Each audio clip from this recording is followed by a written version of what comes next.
Ladies, gentlemen, let the show begin. Alright, do you like video games? And I know you do. What about entertainment? We got that too. Video game, I'm not a video game. Video game, oh no, what's the name? Video Game Armada. This is one true only gamer, Boss Bronze. And the informational emperor, Drew Backlash. Coming back to you with another movie review. Woo! Even though this one's a little late, we still didn't feel right letting anyone slip the cracks. The Incredibles 2. And it was incredible. But of course, you already knew that. It was in the title. And also was in the title too. As in, it's incredible plural. Meaning that the first movie was incredible, and this movie was incredible too. Yeah. Ha ha ha. Yes, wordplay. But hey, you know what? That is all just words, and words are what you're here for. And so we got words for you.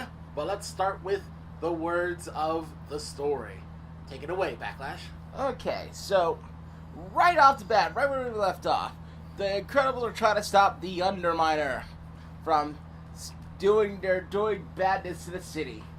But in their efforts, they run afoul of the government again. What's that government? Don't they know that superheroes are here for good? Yeah, well, they apparently don't appreciate what superheroes been doing, because no one likes vigilantes, even if they save people's lives. No, forget about lives and common decency and goodness. It's all about that sweet, sweet money. Everything's insured. Who cares if a crazy person with a giant drill is wrecking up stuff? Just let him do what he does. Yeah, and the money was insured. Well, that might be a spoiler, but I digress.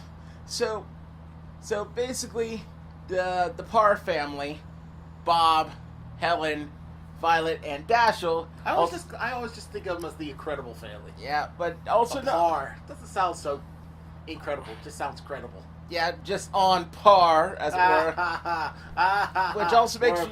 Which also makes it is also, of course, AKA Mr. Incredible. Elastigirl should be Elasti-Woman now, but doesn't have a nice ring to it. She can choose whatever she wants to call herself. Yeah, Violet, which Violet, and Dash. Robin is still the boy wonder. Yeah. Until he changes to Nightwing. Yeah, fair enough. So the Parr family's in a bad way, after it all, until someone comes to Mr. Incredible and Elastigirl, along with Frozone, about an offer that's almost can't refuse. It's pretty much too good to pass up, and for it to work, Elastigirl needs to lead the charge and go and stop crime in another city. Meanwhile, the city of Townsville. Seems like. Meanwhile, Bob is stuck taking care of children, which is something that I think it's Helen. I'll have to look it up, but the last girl's been doing. She was a homemaker this whole time. And she was very good at her job. So now, the ever-ready superhero has to deal with things like new math. and Which is like the old math, but lamer. And teenager puberty. And of course, if anyone watched the end of the Incredibles movie, or the short, or the Incredibles movie, or the short that was released on the DVD with the babysitter, he also has to deal with a couple things with Jack, the baby. We'll just leave it at that. Yep. So the movie in itself, and I feel bad for saying this. I mean, nothing's set in stone. It's just it's great. It's an excellent movie. I enjoyed it heavily, and I kind of already knew that, so that's why we didn't go see it, early on when it first came out, because we have lives, people. We had stuff to do and all that good stuff, but it's not like we should just put things on the back burner too long, hence why we're doing it now. But that being said, I really have nothing bad to say about the movie. I like even though this movie is 10 years after the first one? 10. Probably a good 13. Let me just see. Maybe it's 13. It's been a while. But, that was a long... 14, yikes. 14 years after the original. Even after all that time, the characters are still the same characters that we knew from the first movie. Everyone's, voices may...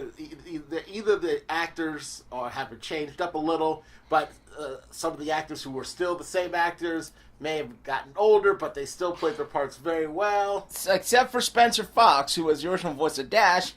He's running a new rock band called Charlie these days, so I had to replace him with you presumably think younger Huckleberry Milner. That's his name. Mjolnir, like Thor's hammer, eh? Yeah, and then sadly, Bud Lucky, who played Rick Dicker, the agent always seemed to help him, he passed away. Right, I saw that at the end. So the actor Jonathan Banks had to reprise the role for him. Right. But everyone did their parts well. I like the fusion of superhero and spy flick in the Incredibles world.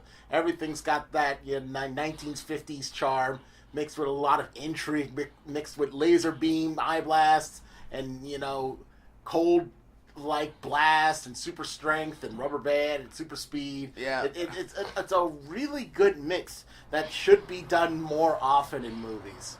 I love the Marvel movies, don't get me wrong, but they can be a little one note after a while because they have their style and they stick to it.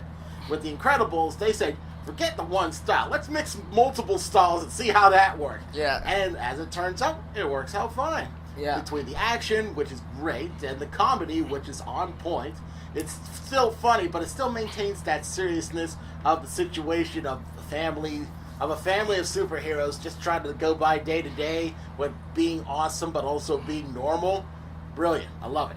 Yeah, I think that the movie handled itself very well in this case.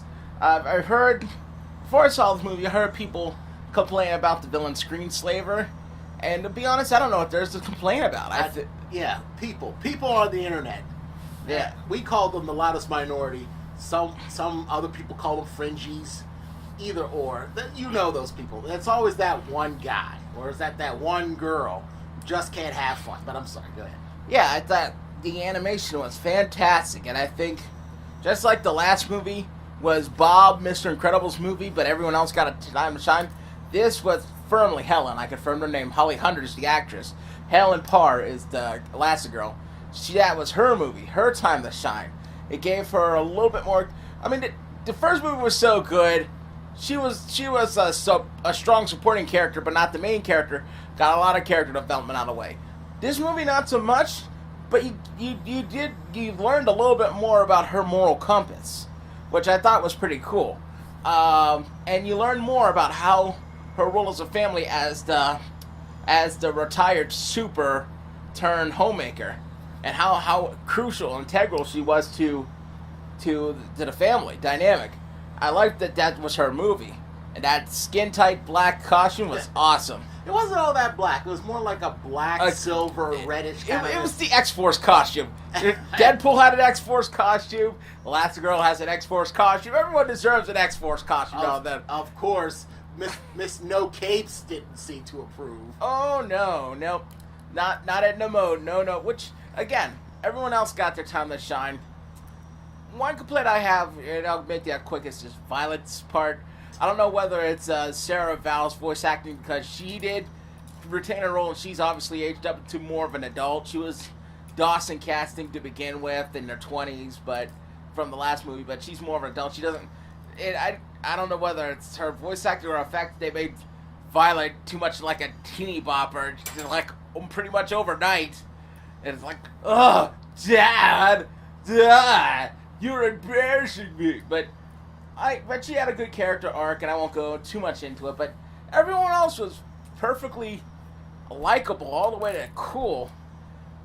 I feel like some of the minor hero characters, I felt they're very, very relatable and crazy, but in a Pixar-ish kind of way. I thought they had a lot of depth. I thought they were fun, but I felt that you really couldn't take them too seriously.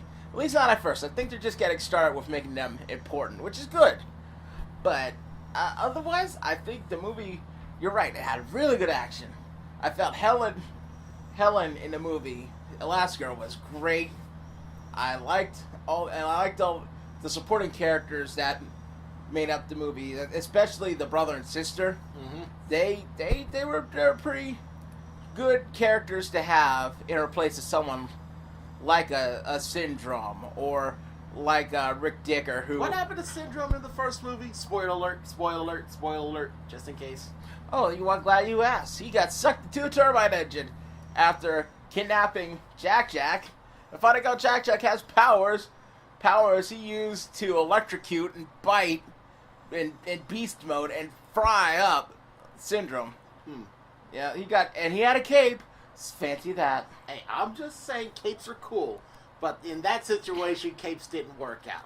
No. My solution to the whole cape problem: make the cape holographic. Yeah. A couple more bads, real quick. Wait, not so fast. Before you continue, I just wanted to say, if you're moving in the bads territory, I just want to say, still in the goods, that I believe that you're right. That Elastigirl spotlight was on her being a superhero, but it was still more about the Incredibles because it was just a role reversal. While she was being a hero, he had to be Mr. Mom. He had to learn math and solve social issues and take care of the baby. And at first, it was kicking his butt. But he persevered and he learned. I like that part because too often in television and movies, dad's gotta be stupid. It's good that the society's thinking about not treating fat characters as jokes, not treating minority characters as minorities, as stereotypes. There's still kind of an issue with treating men as morons who either think with a part we're not going to talk about because it's kids might watch this, or with their stomach. And I'm not saying that Mr. Incredible doesn't have his briefly chauvinistic moments, his bonehead moments, but ultimately, I like to think his eagerness outweighed his logic. Yeah, I think he was very clever, and I love the fact that I don't know, I can't confirm it for sure, but I think Craig T. Nelson, Mr. Incredible's voice actor, was flailing and waving his hands in the booth while he was voice recording, because I swear there was a moment in the movie where it was like Hayden Fox from Coach, another Craig T. Nelson role, just doing his charge, like, I'm just seeing it just flash me back to being a kid, like, whoa! And I think they're so good, and I'll talk a bit more about that in a second, but go ahead. No, that's all I had to say. Even the kids have their moment in the sun where they did more than just be the kids. Yeah, you know what? That's all I got to say about You know what? You're right, and I underestimate that. One more good. Jack is amazing. I love Jack. I thought he was just be a token baby. And, I won't spoil. It's a superpowered family, so a little bit of spoiler, but I thought he'd be overpowered. Mm-hmm. But it turns out there's a logic to it, and it comes from a pretty smart place. You wouldn't think about it at first. But that logic is there, and that's a smart way to handle that logic and to make Jack maybe a little bit less of a threat to himself and to his family. But Jack is also, he's not, his power isn't superhuman intelligence. I can tell you that, but he is smart for his age. He picked up something he saw on TV and rationalized it just by looking at it. It's like, hey... And he fought a bad guy. Not a good bad guy, but he fought a bad guy in the movie. It was so funny and so good. And it helped out later in the plot. I thought it was very clever. Jack is the Incredible with 1,000 powers. Yeah. One of them might be super intelligence. Alright, you might be right. But that leads me to the bad. I'm gonna look this up real quick while I'm telling you, but they waited too long for this movie. I agree. I was just about to say... this movie was fantastic, but it waited too long. I'm gonna say it. I'm gonna say it for the fact that Craig T. Nelson is 74, and at the very beginning of the movie, he sounded like he was either phoning it in, or he was maybe sick, where his voice was softer than it needed to be. And then Holly Hunter, she's 60, and I'm not trying to be ageist here. I'm not trying to be sexist either, but she didn't sound. Her voice is so different than from the first movie. Just even for the commercials where you see Edna Mode showing the Incredibles around their new house. In the commercial, they do get a new house, but that's come from something different. You know, I could tell right before I even saw the movie it was different. It took me out of it. You know, Samuel L. Jackson sounds the same. Of course, he's made his rounds. He is 69. He's not too much older than Helen Hunt, but not being too much younger than Craig T. Nelson. But you're right. You know, he was on Agents of S.H.I.E.L.D., practically half the MCU films. He does it so. If you're going to, there's a movie called Glass. It's based on the M. Night Shyamalan superhero universe, whatever they're doing. He makes his rounds. His voice was good, but you know, it's like you could tell Sarah Violet aged up a little. But and Bud Pickney, he died. You know, Bud. I already forgot his name. The guy the original voice actor for Dicker. Yeah. You know, they waited too long.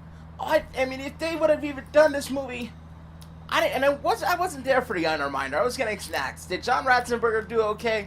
Yeah, he did just fine. You know, it wasn't too elaborate. Just villain want money, and he used mining skills. He still sounded like a hybrid of a super villain and Cliff Clavin from Cheers, right? Yep. Yeah, but I mean, it's like so. John Ratzenberger and Sam L still stayed solid, but you know, four of the main characters are either passed on in 2018, sadly, and was unable to reprise his role.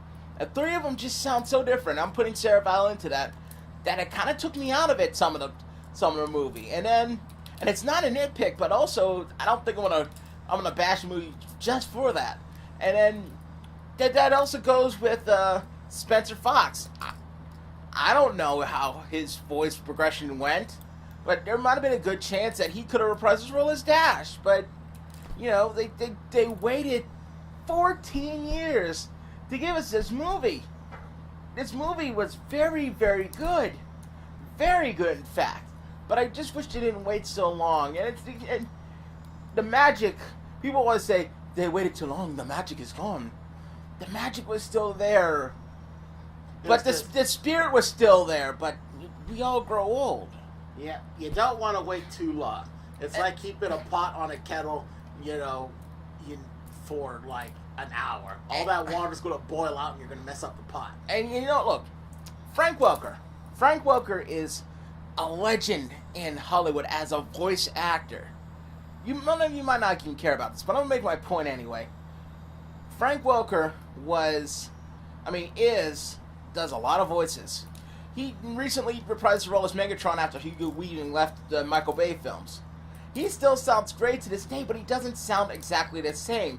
And that's from a VO pro like him, but he still does fantastic. So I'm not saying you can't be fantastic as an older person, but I honestly feel they waited too late, and I think from a meta space, it hurt the film.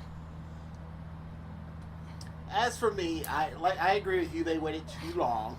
It's 14 years. Yikes. I hope that they make it The Incredibles 3. It's going to be within a decade. Yeah. That'd be great. They might lose a couple more people.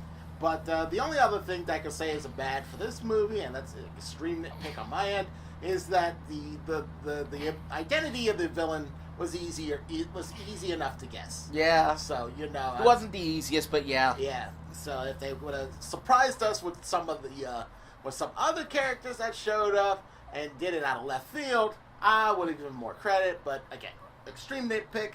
So let's get on to the reviews to move on to the next movie. Real quick. All right, if you make the movie adult enough for them to curse in, you gotta make the movie smart enough for us not to guess the villain halfway through. Yes. So anyway, back to the review. I'm giving it a platinum pass of perfection, despite the nitpick and how long this movie took to get to the sequel. I enjoyed it heavily, and at the end, really had me at the edge of my seat. I'll give it a platinum pass of perfection too. It's a shame that I feel the way I feel, but I do. But the movie's story, visuals, acting, for the most part acting, and, just everything. And the story focused, in this time of having women heroes, it focused on one of the greater women heroes of the last couple of decades. So it deserves its Platinum Pass. And if Blue was not soft saving the world, she would get a Platinum Pass of perfection, I am sure, too. Yeah. But anyway, that's it for Incredibles 2. Since we're the absolutely positively the last two people in the universe to see it, I don't have to go and tell you to see it. But if you just missed it, if you didn't see it like us, go see it before it's all gone. And that's it for us for this movie review. Until next time, this is One Drama Gamer Boss Bronze. Any information lumber, True Backlash. Telling you to stay tuned for the latest video from Video Game Armada. Till then, though, take care.